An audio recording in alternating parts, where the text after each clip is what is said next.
Good evening and welcome to Washington Week. I'm Franklin Foer. Jeffrey Goldberg is away. President Trump's move fast and break things approach to running the country may need some finessing, as evidenced this week by the trade war he started and just as abruptly ended, and by the reported confrontation at the White House between members of his own cabinet and Elon Musk. Here to help us sort through Trump's week of whiplash are Dan Baltz, the chief correspondent at The Washington Post. Eugene Daniels is the newly named senior Washington correspondent and co-host of The Weekend on MSNBC. Michelle Price is a White House reporter at the Associated Press. And Kayla Tausche is a senior White House correspondent for CNN.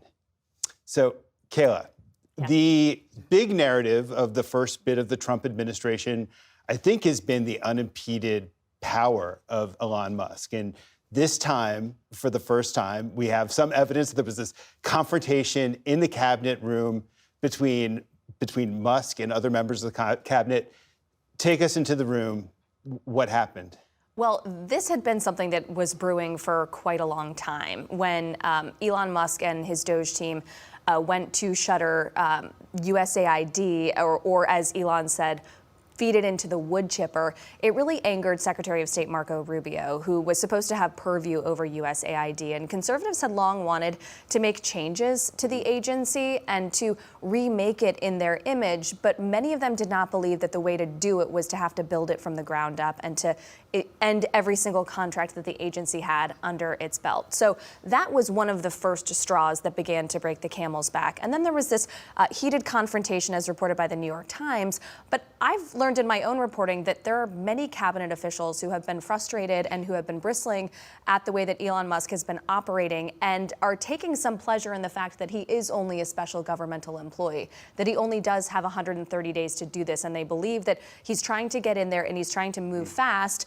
But I know of at least one who has a countdown app on their phone with the end of May, because that's when his term as an SGE will end. And so there is a view that he's coming in, he's trying to do this very quickly, but that their belief is that Trump will need to manage his relations with his cabinet far longer than he'll have to manage. Do you have a sense of why now? Was there some sort of tipping point that caused this to kind of burst out in the way that it burst out? Well, I just think that these people have not really had an audience with each other in that way. The first cabinet meeting was mostly on camera and was more about formalities and pleasantries. This was really rolling up your sleeves, getting down to business, figuring out what each agency was cutting.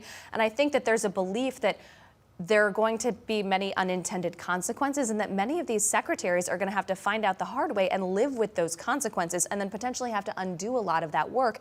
And that's what they were trying to get to the bottom of. And Musk has kind of been at the center of everything over the last, 2.5 months? Yes. And so I think there's some frustration by the cabinet secretaries who are like, wait a second, I got sworn in. I came here. I'm in charge of an entire department of the government.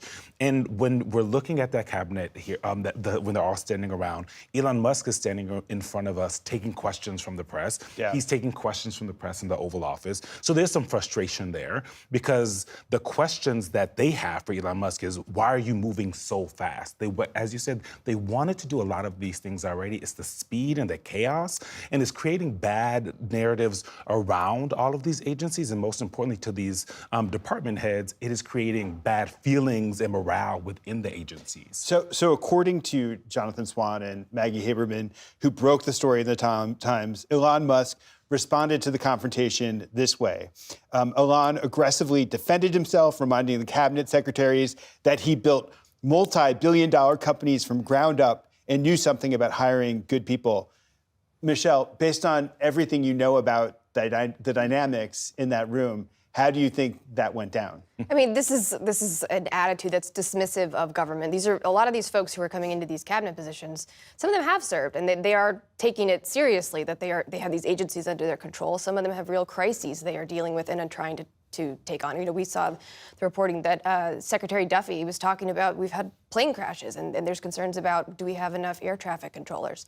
So when you have these young people who have no government experience coming in and telling you to wholesale axe part of your team, it's going to ruffle some feathers. But it's an extraordinary development in 2 weeks. 2 weeks ago tonight, we had Elon on stage wielding a chainsaw, and now we've got Trump saying we're going to go with a scalpel. Right.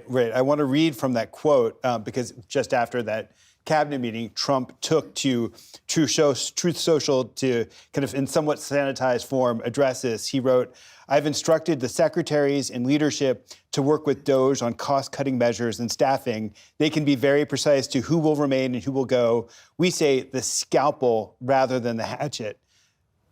Dan, so is Trump just trying to bury some sort of territorial fight when he addresses this way? Or do you have a sense that Trump himself might believe that Musk is overreaching?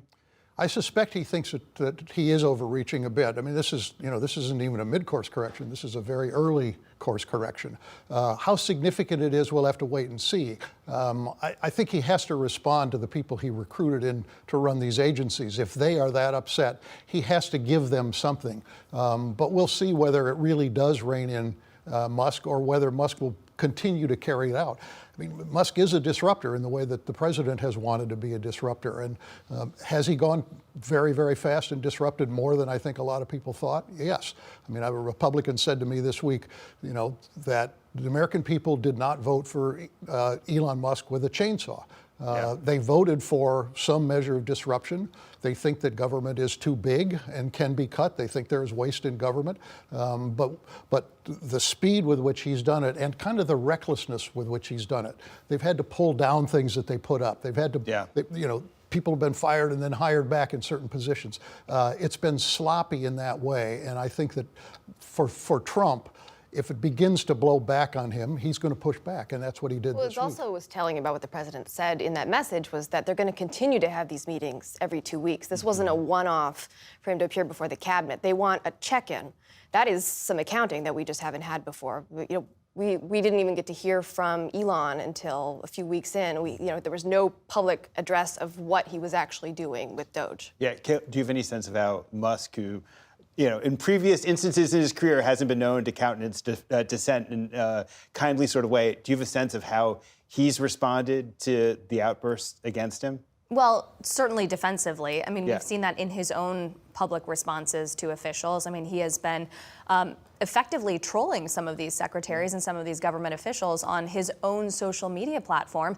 And so they're afraid of being on his bad side and then essentially getting ratioed by conservative media if he decides that he doesn't like them.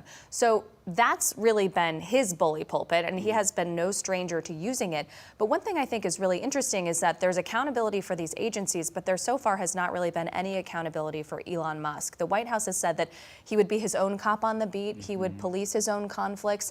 We were also told that we would find out who had been financing the transition. We still haven't learned any of that information. And so there have been promises of accountability for Elon and his own team that have not been met so far, that I think there will be growing calls for. Yeah. The absence of transparency, I think, is a big factor in this. They've been so reluctant to really reveal what they're doing. I mean, they have tried to put some stuff up on the websites, but not to the degree that we all would like to know what it actually is.